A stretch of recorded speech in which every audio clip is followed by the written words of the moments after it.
জনাইছে মুহূৰ্তৰ এটা ব্ৰেকিং নিউজ। গোলাঘাট এৰেঙাপাৰৰ মিলন নগৰত ভয়ংকৰ অগ্নিকাণ্ডৰ ঘটনা।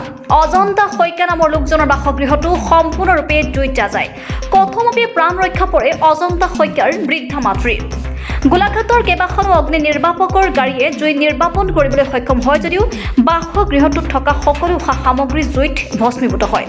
মই একোৱে নাজানো। মই 6টা বজাত ওলাই গৈছোঁহে। 6টা বজাত ওলাই গৈছোঁ। মই টিউশ্যন কৰোঁ। টিউশ্যনত জাষ্ট সোমাইছোঁ। টিউশ্যনটো ষ্টাৰ্ট কৰাই নহ'লে। মা আছিলে ঘৰত। কেনেকৈ হ'ল কি হ'ল মই একোৱে নাজানো। মই জাষ্ট আহি পাইছোঁহে। চিলিণ্ডাৰ ব্লাষ্ট হৈছিল। চিলিণ্ডাৰ আগতে চিলিণ্ডাৰ ব্লাষ্ট হ'ল নে কিবা হৈ পিছত চিলিণ্ডাৰ ব্লাষ্ট হ'ল মই একো সবিশেষ এতিয়ালৈকে গম পোৱা নাই। ঘৰত মা আছিলে। মাক কেতিয়া ওলাইছে? মাক ওচৰ চুবুৰীয়া মানুহে উলিয়ালে নেকি। মায়ে এতিয়া মোক ফোন কৰিছিলে। কাষৰ ঘৰত কোনোবা ঘৰত আছে। এই মায়ে সেইবোৰ কিবা কিবি জ্বলা দেখি পেলাই বাহিৰলৈ ওলাই আহিলে কাৰোবাক ক'লে বুলি কৈছে। সবিশেষ কিন্তু এতিয়ালৈকে মই গম পোৱা নাই। এতিয়া নুমাইছে এইটো নুমুৱাই আছে। মোক ওচৰলৈ যাবলৈ দিয়া নাই। মই গমেই পোৱা নাই ক'ত কিমান কি সকলো মানে বয় বস্তু ধ্বংস হৈছে। প্ৰায় ধ্বংস হ'লেই চাগে আৰু মই সম্পূৰ্ণ দেখা নাই এতিয়ালৈকে। কি নাম আপোনাৰ? মোৰ নামটো এনেই অনিৰ্বাণ কেশৱ শইকীয়া আৰু এনেই অজন্তা বুলি মাতে। এইটো এৰেঙাপাৰা মিলন নগৰ 1 নম্বৰ ৱাৰ্ড। একো গম পোৱা নাই মই। আপুনি কি কৰে? মই এইবোৰ টিউশ্যন কৰোঁ। মই মিউজিকৰ লগত ৰিলেটেড। মিউজিকৰ টিউশ্যন কৰোঁ, শ্ব' কৰোঁ, গান কৰোঁ। আমাৰ কেঁচা ঘৰটোৱে আধাটো ভাঙি পেলাই এটা কাষত পকা ঘৰ বনাই থকা হৈছিলে। এইটো PMAY ঘৰে হয় আৰু কেঁচা ঘৰটো আধাখিনিত আমি আছিলোঁ। এতিয়া কেঁচা ঘৰটোৰ সম্পূৰ্ণ শেষ। পকা ঘৰটো কিমান কি শেষ হৈছে আমি নাজানো। মই ওচৰত যোৱা নাই। অজন্তা শইকীয়াই ঘৰুৱাভাৱে টিউশ্যন কৰি যেনে তেনে পৰিয়ালটোক পোহপাল দি আছিল আৰু আজি এনে এক ঘটনা সংঘটিত হোৱাত পৰিয়ালটোৰ মাজত এতিয়া কান্দোনৰ ৰোল উঠিছে। ইফালে অগ্নিকাণ্ডৰ প্ৰকৃত কাৰণ বৰ্তমানো জানিব পৰা হোৱা নাই যদিও চিলিণ্ডাৰ বিস্ফোৰণৰ ফলতে এই অগ্নিকাণ্ড সংঘটিত হোৱাৰ সন্দেহ কৰিছে স্থানীয় ৰাইজে।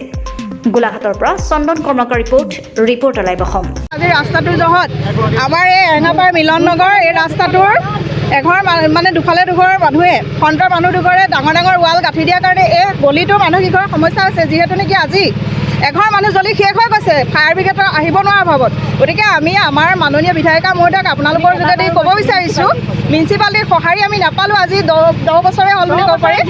আমি যুঁজিছোঁ কিন্তু সঁহাৰি পোৱা নাই। আজি এইটো ঘটনাৰ পৰা আমি আপোনালোকক এটাই অনুৰোধ জনাম, আমাৰ বিধায়িকা মহোদয় যাতে এই কথাটোত চকু পৰে। গতিকে আপোনালোকৰ ফালৰ পৰা এটাই ক'ব বিচাৰোঁ, ৰাস্তাটোৰ আমাৰ ৱালকেইখন ভাঙি আমাক যাতে মানুহখিনিৰ সুবিধা কিবা এটা কৰিব ব্যৱস্থা কৰি দিয়ে। সোমাব পৰা নাই ৰাস্তাটো।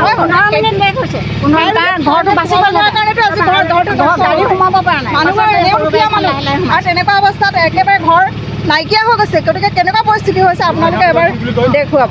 এইটো এৰেঙাপাৰ মিলন নগৰ ৱাৰ্ড নম্বৰ 1। মানে সম্ভৱ মানে এইটো কাৰণে পৰা নাই। দুফালে দুখন ৱাল আছে ৰাস্তাটোত সোমোৱাৰ, আমাৰ গলিটোত সোমোৱাৰ ৰাস্তাত দুফালে দুখন ৱাল আছে। আমি মিউনিচিপালিটিক বহুতবাৰ ক'লোঁ আমাৰ ৰাস্তাটো ঠেক হৈ যোৱাৰ কাৰণে গাড়ী সোমাব পৰা নাই, ফায়াৰ ব্ৰিগেড সোমাব পৰা নাই। সেইটো কাৰণে আমি বহুতবাৰ মিউনিচিপালিটিকো কৈছোঁ, বিধায়িকা আৰু কৰ্ণগোচৰ কৰিছোঁ। তথাপি উচিত ব্যৱস্থা লোৱা নাই।